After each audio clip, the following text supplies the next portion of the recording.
हर कोई शुरू में नहीं समझेगा, लेकिन आप जानते हैं कि आप क्या कर रहे हैं।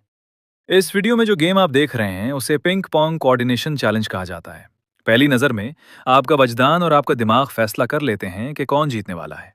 एक खिलाड़ी रैकेट बहुत तेजी से नीचे गिरा रहा है, दूसरा खिलाड़ी बार बार चौंक रहा है और ऐसा लगता है कि वो हार जाएगा। और यही सबसे बड़ा धोखा है, क्योंकि रफ्तार का मतलब दुरुस्त सिमत नहीं होता। पहला खिलाड़ी बहुत तेजी से खेल रहा है और वो समझता है कि वो अपनी इब्तदाई कामयाबी को बस दोहरा सकता है।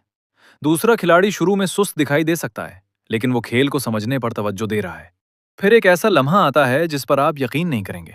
जो खिलाड़ी गालिब दिखाई दे रहा था, आखिरकार वही हार जाता है, और जो खिलाड़ी हारता हुआ दिखाई दे रहा था, आखिरकार वही जीत जाता है। और यही में इस वीडियो का असल मकसद है। ये हमारी फितरी सोच और हमारी नज़र की सबसे बड़ी गलती को बेनकाब करती है। हम एक अच्छी शुरुआत किसे समझ लेते हैं, जैसे वो अच्छे अंजम पानी की जमानत हो। हकीकी जिंदगी में भी बिल्कुल यही होता है। जो लोग शुरू में चमकते हैं, जरूरी नहीं कि आखिर में भी वही जीतें।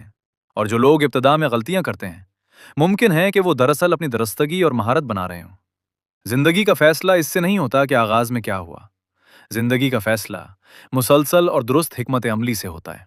कभी कभी वो शख्स जो खामोशी से मुसलसल मेहनत करता रहता है और गलतियां करने के बावजूद खुद को बेहतर बनाता रहता है, शायद वही कामयाबी के सबसे करीब होता है।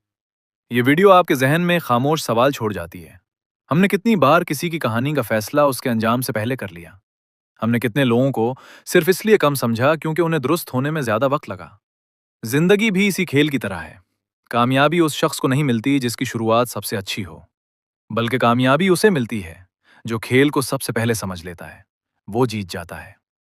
अगर आपको ये वीडियो पसंद आए हो तो वीडियो को लाइक करें और चैनल जरूर सब्सक्राइब करें।